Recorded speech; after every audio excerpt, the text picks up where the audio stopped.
Kalayat news देखने वाले सभी दर्शकों को राम राम। आप देख रहे हो कलायत न्यूज और आज हम मौजूद हैं कलायत के बड़ सीकर हैं। तो यहाँ गुरुदेव है जो समाज सेवी भी है और दिन भर कुछ न कुछ अच्छे कार्य करता रहता है। तो पहले लगभग 10-12 साल से गुरुदेव बड़े ही अच्छे कार्य कर रहे हैं और गुरुदेव हमारे साथ मौजूद है। पूछते हैं आज क्या कार्यक्रम था। तो राम राम। सबसे पहले आपके चैनल को देखने वाले सभी दर्शकों को हाथ जोड़ के नमस्कार। न्यूज देखने वाले सभी दर्शक से मैं अपील करता हूँ आपके चैनल को सब्सक्राइब करें, लाइक करें और आपके चैनल को आगे बढ़ाएं। धन्यवाद जी। सर आप आए, आपका भी यहाँ पर पहुँचने पर धन्यवाद। सर ये हम जहाँ बैठे हैं अभी ये डॉक्टर B.R. अम्बेडकर पुस्तकालय है गांव बड़सिगरी कला का, जो 2012 में ये पुस्तकालय हमने खोला था। तो वहाँ यहाँ मेरे गांव के अंदर केवल 5 नौकरी थी पूरे गांव के अंदर, जिसकी आबादी 2200 वोट है मेरे गांव में, जिसकी आबादी 5000 के आसपास है। लेकिन बड़ा दुर्भाग्य था कि किला हल्का का हमारा जो गांव है वो सबसे पिछड़ा हुआ गांव था, क्योंकि शिक्षा का जो स्तर था हमारे गांव में गिरा हुआ था और नशा की तरफ हमारे लोग अग्रसर थे, क्योंकि हमारे गांव में 70% लोग मजदूरी करते हैं, दिहाड़ी मजदूरी करते हैं और वो नशे के आदी हो जाते हैं। हमने उस चीज को देखते हुए उस चीज को रोकने के लिए 2012 में इस पुस्तकालय का निर्माण किया। लेकिन उस समय भी हमारा बहुत विरोध हुआ कि हमारा 6 महीने तो हमारा गांव में होका पानी बंद करने भी लोगों ने कोशिश की। विरोध करने वाले ऐसे कौन लोग थे गुरुदेव जी? वही लोग विरोध करने वाले थे जो इस हॉल के अंदर शराब का नशा करते थे, भुक्की पीते थे या अन्य कोई नशा करते थे, यहाँ ऐशो आराम से रहते थे। वो बच्चों को यहाँ पर पढ़ता देखकर राजी नहीं थे। लेकिन मैंने उसके लिए कोशिश की और कोशिश मेरी कामयाब भी हुई और मुझे मतलब उसका खुशी भी है दुख भी है, क्योंकि 3 महीने में इस पुस्तकालय में जब मैंने इसको दोबारा खोलने की कोशिश की, क्योंकि ये पुस्तकालय 7 दिन पहले खुला था और 7 दिन में ही बंद हो गया था, क्योंकि इसको जो खोलने वाले लोग थे उनका जो स्वार्थ था पूरा हो चुका था और इसकी दिलचस्पी नहीं थी। लेकिन मैंने देखा कि हमारे जो बच्चे हैं, युवा हैं, वो शिक्षा को छोड़कर नशा की तरफ अग्रसर हो रहे हैं। अगर उनको शिक्षा की तरफ ले आना है, रोजगार की तरफ ले आना, तो लाइब्रेरी जरूरी है गाँव पूरे गांव में एक अकेला गुरुदेव ही क्यों है, मतलब जो बच्चों को अच्छी दिशा दिखा रहा था? सर ये तो मेरा मतलब भाग्य लगाओ, कर्म लगाओ, क्योंकि मेरी सोच हमेशा ये रही है कि मैं चाहे कोई छोटा है कोई बड़ा है सबको साथ लेकर चलूं। और मैं शुरू से ही इस पुस्तकालय से 12 साल से मैं इसको खुद ही कंट्रोल कर रहा हूँ, मतलब इसका संरक्षक के तौर पर काम कर रहा हूँ। और हमारी टीम हर साल हम इस टीम को चेंज करते हैं। यहाँ हम पदाधिकारी लगाते हैं, प्रभारी है, अध्यक्ष है, पुस्तकालय प्रभारी है। हम 1 साल के अंदर इसकी बॉडी चेंज कर देते हैं। जो यहाँ से बच्चे नौकरी लग जाते हैं उनको हम एक अच्छी उसमें रखते हैं। तो इस लाइब्रेरी ने लगभग 12 साल से आप मतलब प्रयास कर रहे हो एक अच्छे स्तर पर ले जाने के लिए, तो क्या दिया है लाइब्रेरी ने मतलब जो आपके गांव को? मैं इस लाइब्रेरी का मैं धन्यवाद करना चाहता हूँ, और जिन साथियों ने मेरा बुरे समय में साथ दिया इस लाइब्रेरी को खड़े करने में, मैं उनका भी धन्यवाद करना चाहता हूँ। कि जो लोग मेरा विरोध करते थे कि गुरुदेव यहाँ लाइब्रेरी कब्जा कर रहे हैं, कब्जा ही बोलो आप इसको, क्योंकि यहाँ वो लोग नशा करते थे, मैं उसके खिलाफ था। क्या वो एक समाज के थे या सभी समाज के थे? एक ही समाज के सर, मैं उन चीज के खिलाफ था। तो मैं उन लोगों को भी धन्यवाद करता हूँ, मेरे मतलब तन मन धन से मेरी सपोर्ट की और आज एक विशाल पुस्तकालय पूरे गांव को दिया। जो हरियाणा में एक नाम है गांव बड़सिगरी कला का पुस्तकालय का, यहाँ से 61 बच्चों को सरकारी नौकरी मिली है सर अभी तक। 61 बच्चों को सरकारी नौकरी के साथ साथ 125 से ज्यादा बच्चे ऐसे हैं यहाँ, क्योंकि 2012 से मेरे गांव में 7 बच्चे थे जिन्होंने यूजी पीजी की हुई थी, केवल 7। लेकिन आज मेरे गांव में 150 से ज्यादा बच्चे हैं जिन्होंने यूजी पीजी की हुई है। मतलब इस पुस्तकालय की इतनी बड़ी देन है कि 61 नौकरी और 125 ज्यादा बच्चों को यूजी पीजी डिप्लोमा करने में इस पुस्तकालय महत्वपूर्ण योगदान है। और एक सबसे बड़ा, इस पुस्तकालय के माध्यम से 3 बच्चों ने यूपीएससी का फर्स्ट पेपर यहाँ से क्लियर किया है सर। और उसके साथ साथ बहुत से बच्चों ने जो नशा करते थे, नशा छोड़कर पुस्तकालय की तरफ आए और नौकरी भी लगे हैं सर यहाँ से। तो कहीं ना कहीं आपका अहम रोल रहा है इस चीज में?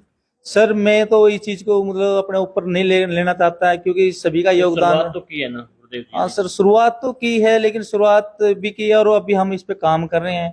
और मैं लगभग 12-13 साल से इस पे काम कर रहा हूँ और आगे भी मैं इस पे काम करने की कोशिश कर रहा हूँ। तो समय कैसे देता है गुरुदेव लाइब्रेरी को? समय सर, क्योंकि क्यों मैं ड्यूटी हरियाणा का भी होम टाइम गार्ड है? में जॉब जी। करता हूँ सर। मैं फिलहाल गुड़गांव हूँ और जैसे ये प्रोग्राम रखा, बड़ा दुख भी हुआ मेरे को। मतलब प्रोग्राम तो हमने रख दिया, लेकिन जो हमारी टीम थी वो मेरे बगैर कोई काम नहीं करती। जब मैं यहाँ आया तो यहाँ बहुत गंदगी फैली हुई थी बाहर भी तरफ। मैंने आते ही अपना कसी उठाई और काम करना शुरू किया। मेरी टीम ने मेरा साथ दिया। और क्योंकि पहले ये लोग सोचते हैं, क्योंकि लोग नेगेटिव बहुत होते हैं, अगर ये काम करते हैं इनको हटाने वाले लोग बहुत हो जाते हैं। तो करने देते हैं। हाँ जी, हाँ जी। और जब मैं आता हूँ तो क्योंकि हमारी ये सोच है कि हम अच्छा काम करेंगे, चाहे हमारा कोई विरोध करे ना करे। और मैं मतलब बसपा टीम का भी सौभाग्य मानता हूँ, जिसको मेरे को एक दलदल से निकाला 2010 में।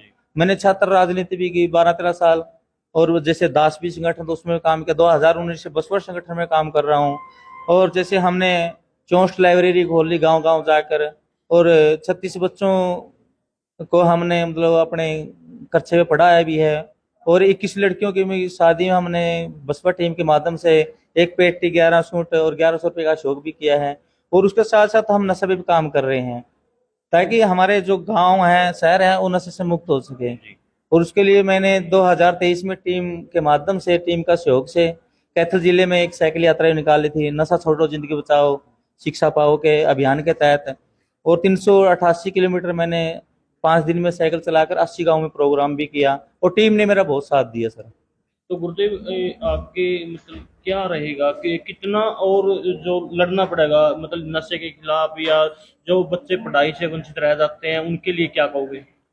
मैं उनके लिए यही बोलूंगा, अगर कोई भी आसपास है साथी शिक्षा से वंचित है, किसी कारण, पैसे कारण है, या परिवार के मान लीजिए उसके परिवार में कोई नशा करता है, उसके कारण नहीं पढ़ पाता, आप यहाँ आइए, आपको कॉपी किताब फ्री हम यहाँ देंगे।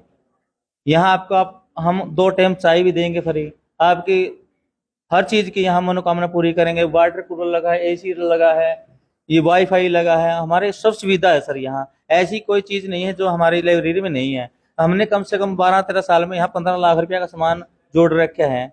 इसलिए जोड़ रखा ताकि कोई बच्चा शिक्षा से वंचित न रहे। भाई ये नहीं कहे कि मेरे घर में मतलब पढ़ने के लिए जगह नहीं है, मेरे पास पैसा नहीं है, तो हम पढ़ाएंगे आपको, हमारे पास आइए। आप कैसे खाली आइए, आपको हम दोनों हाथ भर के भेजेंगे यहाँ से। हाँ जी सर। तो अंत में क्या कहोगे हमारे चैनल के माध्यम से, जो कलायत की जनता देख रही है, कलायत से बाहर के देख रहे हैं, उनसे क्या अपील करोगे? मैं कलायत से बाहर और कलायत के लोगों को यही अपील करूंगा कि एक तो हमारा कोई बहाना ना हो कि हम शिक्षा प्राप्त नहीं कर सकते। मान लीजिए मैं अपने खुद के ऊपर ये चीज लेना चाहूंगा। मैंने 2012 के अंदर शिक्षा छोड़ दी थी, क्योंकि मेरी जो आर्थिक तंगी थी इतनी थी कि मैंने मतलब कुर्डियों पे जाकर भी गत्ता चुके हैं, अखबार चुके हैं 2 साल। वो टाइम हाँ आपको हाँ थोड़ा है। हाँ, मैंने उस चीज को देखा है। 9-10 साल पल्लेदारी भी करी है, 50 रुपए की मजदूरी भी की है, लेकिन उस चीज को मैंने देखा है। मैं नहीं चाहता कि किसी साथी पर वो चीज आए आगे आने वाले समय में। भाई कोई साथी घर के आर्थिक प्रॉब्लम के कारण, या घर में बैठने की जगह नहीं है, उठने की जगह नहीं, लाइट नहीं है, हम यहाँ सारी सुविधा देंगे बच्चों को। हमारे पास आइए, खाली आइए, हम आपको यहाँ सारी सुविधा देंगे। और मैं उन सभी साथियों को धन्यवाद करूंगा कि जो शिक्षा पे काम कर रहे हैं, नशा पे काम कर रहे हैं। क्योंकि नशा एक इतनी खतरनाक बीमारी है। मैंने पीछे एक सॉन्ग भी लिखा था, नशा छोड़ो जिंदगी बचाओ, भारत के अंदर नारी, युवा को बर्बाद कर दिया ला का नशा बीमारी, हरियाणा को बर्बाद कर दिया ला का नशा बीमारी है। शराब का नशा यू सप्ता माड़ा, सारा घर बिकवादा है, भाईचारा में बैठा को ना भी न बात लड़वादा है। ये मेरा सॉन्ग भी हुआ। फिर मैंने हरियाणा पुलिस के साथ भी काम किया, नशा मुक्ति पखवाड़ा चला था भारत का। अपना कैथल जिला टॉप 10 तो टॉप 6 जिलों में आया था कैथल जिला नशे पे। हमने यहाँ करीबन 2 महीने काम किया नशे के ऊपर, और 2 महीने में हमने 3 लाख लोगों को अवगत कराया नशे के प्रति, और 24,000 लोगों को हमने ऑनलाइन शपथ दिलवाई कि हमने नशा नहीं करना। फिर मैंने 100 दिन फरीदाबाद में काम किया, 127 प्रोग्राम किए वहां फरीदाबाद पुलिस के साथ काम किया। फरीदाबाद पुलिस की पहल नई क्रांति ले आवेगी, नशेड़ी नई विद्वान बनो, जन जन को समझावेगी। लेकिन हमारा दुर्भाग्य है कि हमारे जो बच्चे हैं क्योंकि हमारे बच्चों को जो लत लगती है ना वो 3 साल में लगती है, जी। 9वीं 10वीं 11वीं। जब ये 3 क्लास होती है यहीं से बच्चा बिगड़ता है, यहीं से सुधरता है। अगर हम हमारे माँ बाप हैं, ये बच्चों के माँ बाप हैं, ये 3 साल में बच्चों को कंट्रोल कर ले तो बच्चा कंट्रोल हो जाएगा और नशा से दूर हो जाएगा और शिक्षा के प्रति अग्रसर होगा। और मैं सभी आपके चैनल को देखने वाले सभी दर्शकों से अपील करूंगा कि कोई भी साथी अगर नशा करता है तो नशा ना करे। अगर किसी को नशा छोड़ना है 212 नंबर है कैथल हॉस्पिटल में, उसमें जाए और आपको नशा की दवाई मुफ्त मिलेगी। गुरुदेव जी, जैसे बड़सिकरी से बाहर के लोग हैं, कलायत से थोड़ा हटके हैं, 20 किलोमीटर 22 किलोमीटर का दायरा है, और वो शिक्षा ग्रहण करना चाहता है बच्चा और उसके पास कोई जुगाड़ नहीं है, तो ऐसी कोई? सर अगर पूरे हरियाणा की बात मैं करूं, कहीं पर भी किसी भी गांव में अगर कोई साथी शिक्षा लेना चाहता है, शिक्षा का उस पे आर्थिक प्रॉब्लम है या घर की प्रॉब्लम है, जी। तो हम उसके गांव में लाइब्रेरी खोलने के लिए तैयार है। अगर वो साथी शिक्षा लेना चाहता है उसके गांव में हम फ्री में लाइब्रेरी खोलेंगे, जाकर सारा सामान हम बसवा टीम के माध्यम से देंगे वहां सर। जी। बस उन लोगों की एक टीम होनी चाहिए ताकि उस पुस्तकालय को चला सके, क्योंकि पुस्तकालय खोलना आसान है, चलाना बहुत मुश्किल है। चलाते हुए बहुत परेशानी आती है, लोग विरोध भी करते हैं, लोग ताने मारते हैं। हमने उस चीज को नहीं सुनना, हमने अच्छे तरीके से काम करना है और उसको आगे बढ़ाना है। ये अगर मैं कैथल जिले की बात करूं, सबसे पहला पुस्तकालय है जहां से 61 बच्चों को सरकारी नौकरी मिली है सर।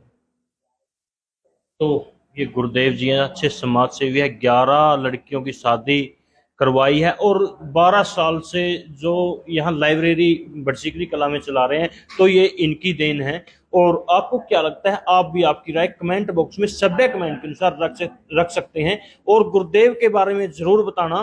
तो वीडियो को ज्यादा से ज्यादा शेयर जरूर करें। मिलते हैं अगली वीडियो में। जय हिंद, जय जवान, जय किसान।